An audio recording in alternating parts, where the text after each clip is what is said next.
ndiponso ifeyo amene timazitcha kuti ndife atsogoleri ndimaona ngati ndi udindo wathu kuwapasanso chiyembekezo a Malawi. Lino ndi dziko lokuti anthu avutika kwambiri. Sindingapite kunena zifukwa zake yayi koma kuti ena adya nyika muno Malawi, ena adya uchiteze muno Malawi. So pano chimene tingapange ifeyo enafe ndikuwapasa anthu aja chitsogoleri chiyembekezo komanso kuwalimbitsa mitima kuti Mulungu atikondera zikhala bwino. Ndiye pa miyezi iwiri ndi pamene tikumva zokhala ngati kuti ayayi kukhala ngati kwapezeka chimanga chikubwera enafe kukhosi kwathu kubwera sikuti tikuganiza za chimanga tikuganiza za anthu amene akuyembekeza chithandizo chimenecho. Posachedwa apa munachoka mdziko muno munapita mdziko la Ethiopia mene kunali msonkhano wa Tana High Level Forum.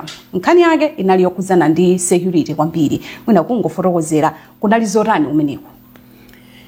Tana Forum for Peace and Security in Africa ndi bungwe limene lili based ku Addis Ababa.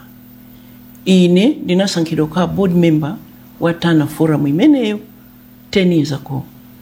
Chaka ndi chaka amakhala ndi msonkhano. Ku msonkhano umeneku amaitanisa ma former president, ma sitting president, ma thinkers, ma professors. Anthu amu Africa ndi akunja ku Africa omwe. Kubwera kuzayang'ana kuti tikamati nkhani ya security mu Africa ikuyenda bwanji. Ndiye kumeneko ndikumene ine ndimapita akandita na chaka ndi chaka ndingoti ndimayina kuti ndipite nditapita panopo ndiye tinali ndi theme ina chifukwa panopo sopano anthu akuyang'ana mwantundu wina tikamba kukamba nkhani ya security ndiye unali msonkhano wake umenewo umene timakakambirana. Mwina ndikofunika bwanji kunena kuti atsogoleri amene ali mu Africa komanso mwina atsogoleri akale a dziko lino kuti adzipezekabe mu mikumano ngati imeneyi. Chimene chachitika sopano ndi chakuti monga mukuziwa inuyo ku Ukraine kuli mavuto ndipo ine ndili pa committee ya ngati Grand Ambassador ku Ukraine. Kwina kulikonse mukayang'ana kukuchitika zinthu zosiyana-siyana.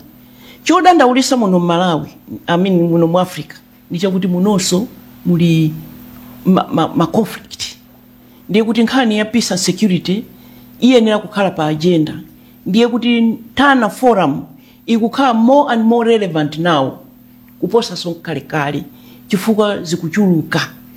Ndiko zokuuza kuti panopo pali 50 conflicts on the continent of Africa. Kulikonse utatembenukire which way you turn anthu akumenyana, anthu akuyambana, anthu akutani. Ndiye Tana Forum imapereka mwayi okuti anthu aone kuti kodi tipanga bwanji. Chimene Africa yagwirizana panopo ndi chakuti palibe atabwere kusatipangira. Ifeyo we must shape our destiny toka. Sogolo lathu tilimange toka. Zimenezi zomenyana-menyanazi tiziyang'anisise toka. Tipeze mfundo yake phata lake limene kukuchokera zimenezi toka. Tikatero ndiye kuti ifeyo tiumbe ma solution. Kodi akula kwa ndani, kodi tipange bwanji. Ndiye kuti zonsezi zipangika pasi pa mabungu amene tina wakulu muno mu Africa mukangati African Union. Imene pasi pake pali SADC, pali ECOWAS, pali Central Africa, pali Central Africa, pali East Africa Community. Onse aja ndiye timakakumana. Ndikumakambirana kuti kodi kukuchitika za mtundu wanji ku West Africa. Kodi nanga kukuchitika monga ndikupaseni mwa chisanzo. Panafika tunthawi inaito African Union imanyadira kuti kulanda maboma ndi ankhondo kwachepa.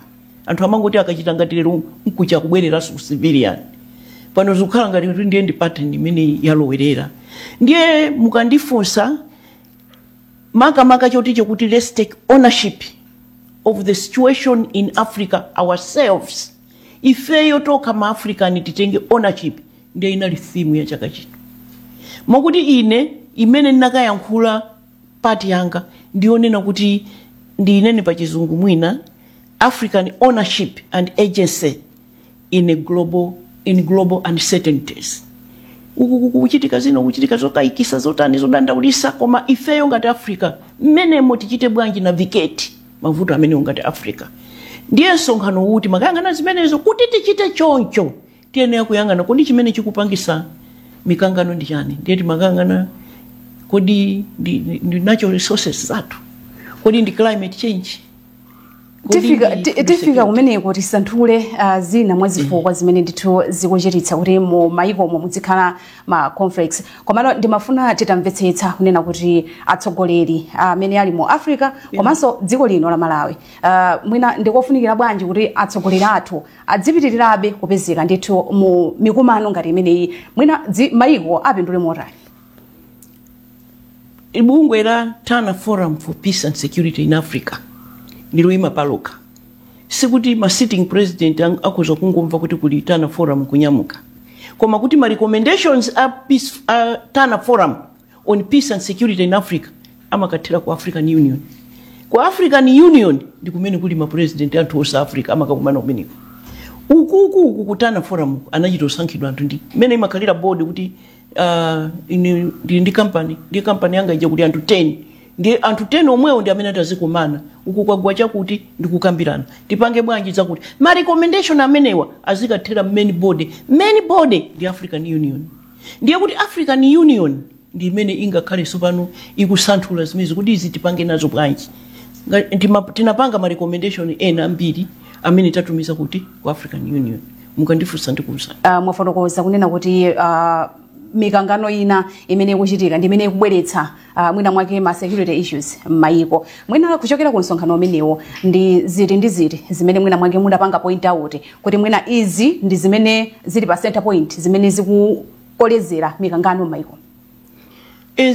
Zilipo zambiri koma kapena mundilole kapena ndingoyankhulapo zitatu.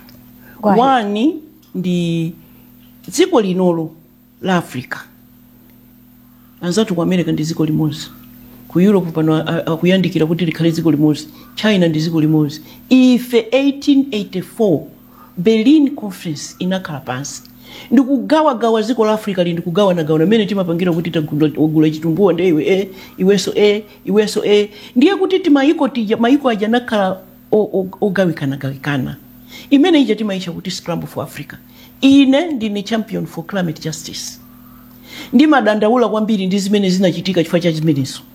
Chifukwa sopano anthu aja atabwera muno kunali kuti sopano wadi abalalika. Uyu kuziko lake kumatenga ma raw materials kumatumiza ku France. Chifukwa France ndi imene yachita colonize. Ili ziko la Malawi kumalima tonji kumatumiza ku Britain. Chifukwa Britain ndi imene yachita colonize. For 100 years we lost our raw materials. Time manager city mazindikira kweni. Chimene chachitika panopo fast forward 2025 ndicho kuti itangochita discover kuti Africa apart from matonje tinkatumiza ukwaja ndichani pano ndife olemera kwambiri pa natural resources. Natural resources zake ndikukamba maka ngati miyala minerals.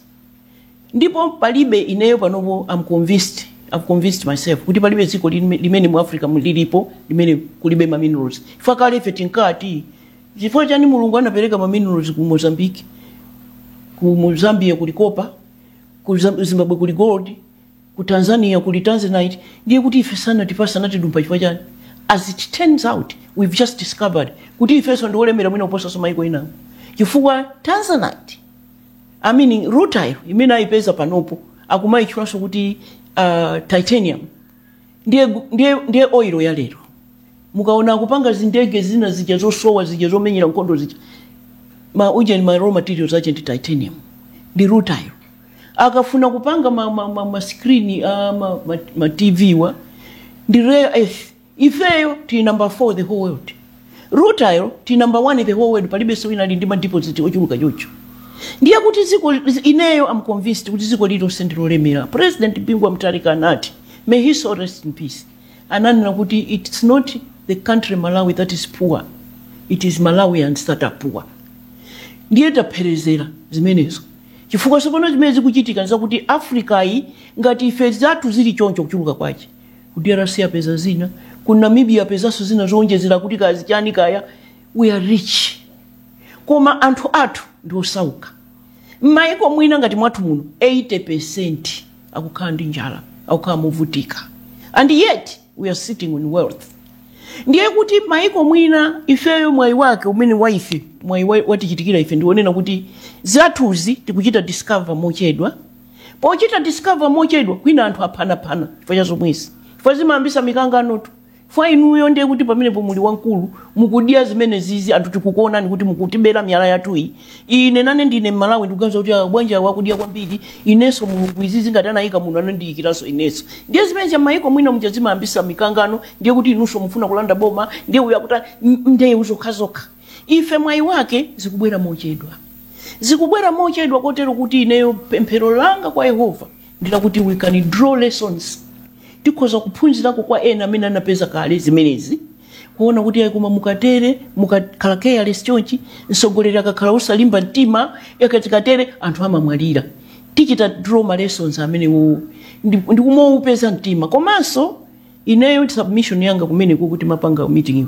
ndimanena kuti pasapezeke ziko lina kuliderera ziko lina kumbali ya myalako kumbali ya natural resources chimene chikuchitika ndikuti linanena za 1884 2025 there is now scramble for our wealth ifeyo ngati maiko tiyenera kukhala usamala kwambiri usamala chuma chathu chicha faine ngati ndili sogoleri mziko mwanga muli myala yochuluka choncho siyanga ndi anthu amene ndikuwalamulira chifukwa ndi mphatso yochokera kwa Mulungu chimenecho ndiye chimene chikuyambisa ndi uzambiri Tana Forum imayang'ana zimenezo ndiye tizipanga bwanji tinakambirana ma resolution yake ndi ma recommendation yake chachiwiri chimene chikuyambisa ndi uwambiri maiko mwathu ndi natural resources koma mwina climate change ndingoti climate change yabwera ndi mavuto koma climate change kwenikweni ikuchokeranso kuja anatigawa kuja chifukwa nanga sima usamina mapangisa tinachita development sifeyo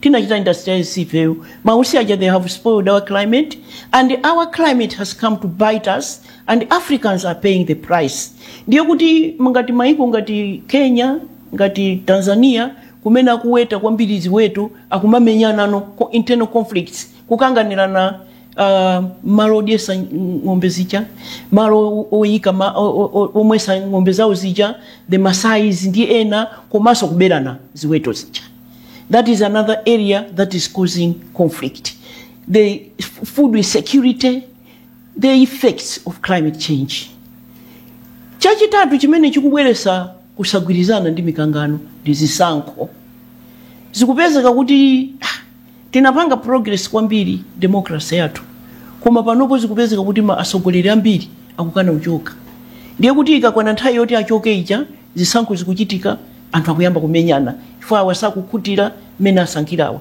anthu awaso and vice versa ndi chifukwa chache kumene tikuyenda kulikonse dziko la Malawi yakuliyamikira kuti chisankho chimene tangopanga posachedwa chinayi cha mtendere ukaoka akutifunsa kuti it's now a case study ndapita misonkhano iwiri itatu panopo yakunja yapezeka kuti kumene kuja akukambaza kuti kodi Malawi anapanga chani kuti akhale ndi chisankho chosaphana so ndi mbali zitatu zimene zozo in short what I can say zimene zikuchitisa kuti mu Africa increasingly mukayamba kuwerenga mupeza kuti sopano maiko ambiri akutengedwa ndi asilikali why is it anthu ang'ono achichepere kuchisankho kuchimene chikuvuta kwambiri ndi mayouth misinkhu yainu kumapita pasipa they are desperate anathu sakuona mwayi wa zichito sakuona mwayi wa opportunity sakutha kulipira maskulu akumaliza maskulu kulandira ma certificate usapeza zinchito in countries where we have those huge resources menda nenera mucha ndiye anthu aja sopano akumaganiza kuti mwina tingochosa tuboma boma ija sanga ichose koma iye ne ukha democratic ndiye tingoyamba kumangoyenda museu kuyamba kumenyana ndiye mavuto ambiri akuchitika ndi amene uchisankho climate change komanso our natural resources tikakamba nkhani yokhuzana ndi ma strategies what are your strategic goals ndofusa izi chifukwa zokuti ngakhale mwina izi zikuchitika koma maiko ambiri mukuoneka kuti mudakalibe nkhondo mwina mwake ma strategies anu ndora nkhondo zimene zikuchitika unfortunately kuti ndikuuze nizoona ngani ija tikunena yama natural resources ija amene tikusokoneza kwambiri sikuti tokha ma Africania amene akusokoneza kwambiri ndi amene akufuna mane ndifende ndi manena kuti scramble for our natural resources ndiye kuti anthu ajatipeza inu ndi ine inu ndi president ni vice president tikuyendesa bwino ziko lathu lija koma akufuna ma natural resources athu ndiye kuti alowerera kwa inu muyamba kukuzembesa izi kumapa saiwaja ndiye ineso nane ndipeza wina wambali ina awo odana ifeso ndiye kuti atichita it's contagious ifeso tamba kudana zoti sizi kutikuza kukanganirana ma resources komweko ndikumene kukupangisa ndiye ife mene mukamva ma theme aja ndinakuuzani aja zimene tinakambirana kwambiri nza kuti how can we own our wealth, our strategies and our processes? How can we own them? Kuchita own kwake ndikuchita avoid kukhala infiltrated with foreign entities. Tikayamba kulowesa anthu aja ife tizipirira sindikuziwa how easy that is to do because inaso imalowa kwambiri ndi greed. I don't know if you know that $150 billion imachoka in our borders kutuluka kunja kubedwa koma kuti mkunoko mukayanganisisa mwinaso ndi ife tomwe ma Africa amene timachita influence kuti azitibera chuma chathu chicha. So ma strategy ache ndi number 1 kuchita avoid zimenezo, kukonda maiko athu, sensitization, build the capacity, educate the people, create opportunities for young people is the biggest strategy. Kuti ana athu aja azikhala kuti akugwira zinchito ali ndi ma opportunity. Ndikupasa ni chisanzo cha Botswana. Botswana inapeza ma diamonds. Anapeza ndi serese kama. Iye anangoika ma policy in place okuti chuma chiche chisazaonongeke. Mukapita ku Botswana munthu mwana kubadwa kuchokera siku lobadwa mpaka uzamaliza university amapita ulere. Ndiye kuti family imaziwa kuti ife mwana wathu tukuphunzitsa ulere mpaka university situkuvutika ndi fees chifukwa ndife olemera chifukwa tili ndi miyala. To make the citizenry is a strategy to make the citizens of every nation aware that we are rich and let them see the benefits. Make the young people access education and wealth and jobs will be one factor imene itazalese kumenyana. Kumenyana kumabwera tifacha kuti a hungry man is an angry man. Ndiye munthu akupeza kuti ine ndina wachinyamata school napanga degree ndinayo koma ntchito sakundipasa koma wotu akukhala ngati akulemera zosaziwika bwino. Ndiye zimene zimayambisa mavuto. Yeah. So strategy yoyamba kuchita make sure kuti our young populations, because the Africans 60% are young people, but the young people are the least encouraged. Ndiye amene akupeza mwayi and amene sakupeza mwayi wopeza zinchito. Ndikumango pita kumaka fa ku Mediterranean. Ndikumango pita ku South Africa ndikumaka menyedwa xenophobia. But when you go to South Africa, you find kuti now also anthu angono ku South Africa now also alibe mwayi wotero ndi ana athu kumango enda. Titati maiko mucha tiyangane chuma chimeti na chuchi ma resources atuwa, put them to good use, make sure kuti amene akudyerera ndi achinyamata azimaya azibambo osa kuona kuti ineyo ngati ndili wakuno umwino kuti ku Botswana ukapeza malo olima umangopita ukachita apply tractor imabwera ikulimira. Ndiye umakatenga mbewu ndifetereza kuza kutirira mene mucha umaziwa so kuti izizi kuchitika chifukwa kuti ziko langa lili ndi chani lili ndi chuma. That is a strategy. Tikangana dziko la Malawi ndi limodzi mwa mayiko amene ali ndi ma natural resources amene tikukamba pano ngati mbali imodzi imene ikubweretsa mikangano m'mayiko osiyanasiyana. Mikumano ngati imene mkumano watana otithandiza bwanji makamaka kukhwimitsa chitetezo? Ma recommendation amene tapanga ku African Union makamaka ineyo recommendation imene ninapanga ngati board member ndiye kuti number 1 kutana ku African Union chimene chiyenera kupangika ndiye kuti tikangomva kuti kuziko lakuti akukangana achinyamata ali musewu akwiya afuna president achoke basi ndi nthawi yomweyo kutumiza anthu timanena kuti preventive diplomacy. Nthawi yomweyo anthu kutumiza anthu kuja kukuseda kusadiki kaya ku East Africa Community kaya ndi ku ECOWAS apite kumene kuja kambe kukamba nawo anthu aja kuzimisa moto kukamba ndi asogoleri aja panganizi akuti twachinyamata mukapanga izi. Ndiye kuti zinthu zisiya ndiye zimatheka kuti nthawi ina mukhoza kuchita solve problem isanafike patali. Ndiye kuti ife ma recommendation amenacha tapereka ku African Union. In the same discussion tinapezeka kuti African Union capacity imavuta ndai zina ndalama zoti atumiza anthu aja mwasanga apite ku Malawi kapena ku Tanzania kapena kuti kukachitisa. Ndiye timagwirizana kuti komatu ma natural resources omwewa titachita use bwino. Ndiye kuti member states azipereka ndalama zokwanira ku African Union in order for the regional economic groupings ngati SADC, ECOWAS azitumiza anthu mwasanga moto usanakude. Chimene ntana contributes to countries is through AU, by making recommendations to African Union in order for African Union to disseminate that information kupita kuma member state. Mwabereka ma recommendations ku AU okuzana ndi zimene mwakambirana kumano wa Tana. Dziko la Malawi lili ngati president atu yes are going to go amapita kawiri wa African Union. Kwa African Union obviously they will tell them Tana met and Tana made these recommendations. That is how Malawi will benefit. Malawi cannot benefit straight from Tana. Tana recommends to African Union. African Union recommends to regional economic commissions like SADC. Yes.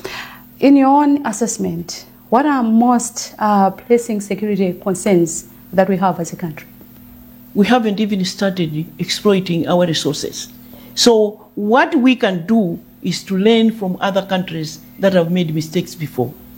The president of this country has already directed that our natural resources our minerals cannot leave the country now. We must ensure that we must move towards value addition. That's another solution that will create jobs, that will bring in money. How long that will take, I don't know. So it would be a question that would not be necessary to answer now, but to just hope that what the government has started through that announcement will end up yielding opportunities for Malawians. This country might wish to see and say that was better planned for the benefit of people in Botswana. But they can also look at Zambia and say, for their copper reserves, they benefited this way. So ifeyo ngati ziko tikoza kunena kuti pakali pano tili ndife olemera kwambiri ndiye tukufuna kupanga. So step yoyamba imene ndayiona ine imene wapanga president ndiyo nena kuti tisambe kuchita china mbalala kumangotulusa miyalayi. Tiupeze mtima bwanji kuti pafike poti pacha kuti tipeze njira yoti tizili kumba bwino nkumachita add value.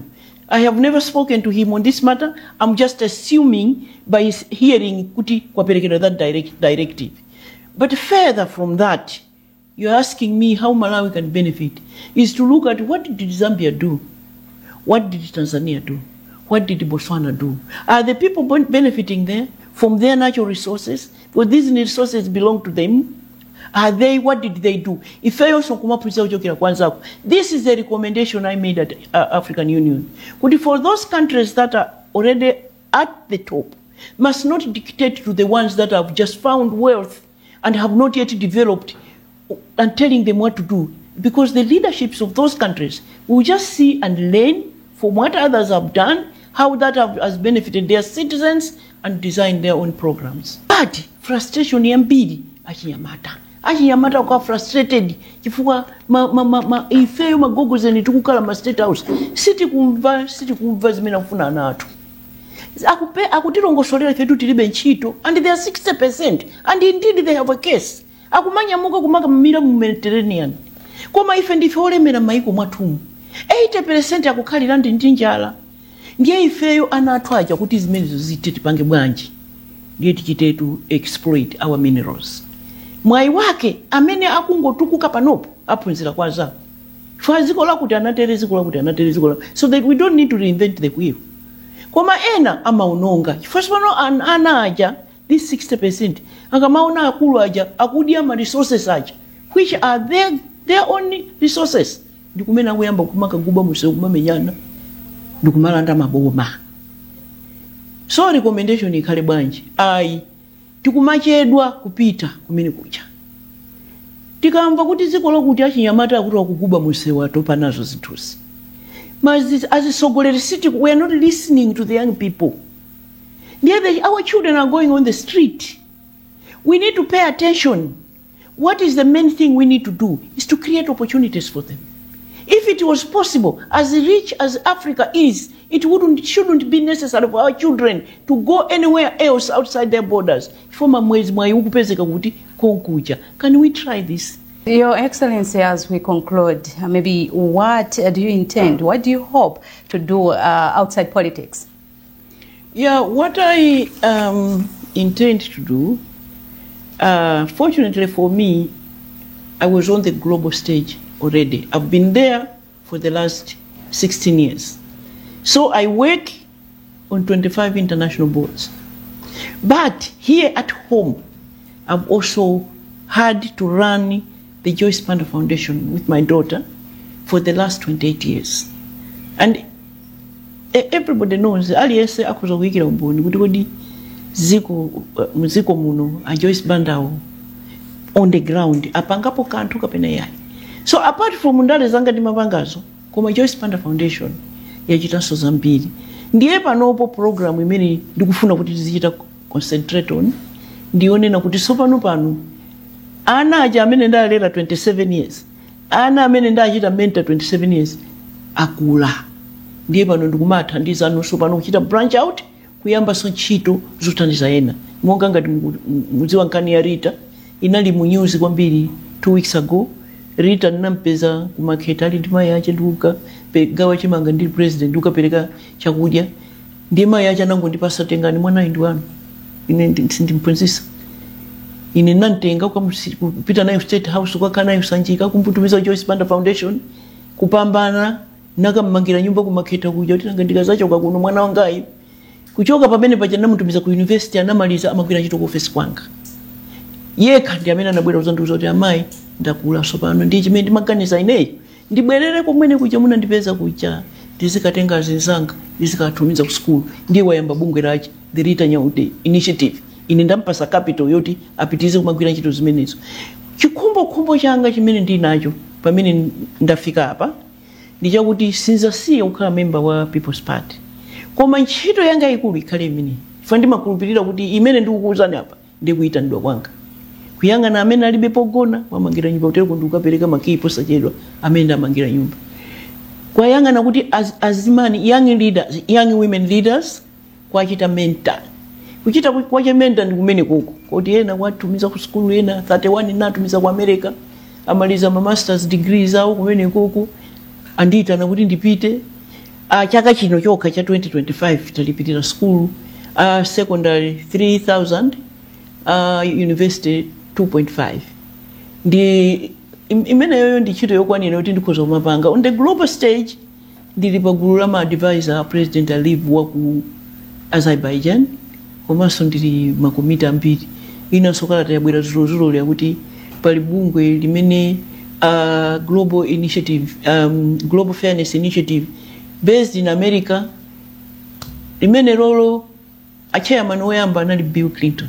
Zulo ndilembera kalata kuti afuna ndikale chairman wa bungwe limenelo.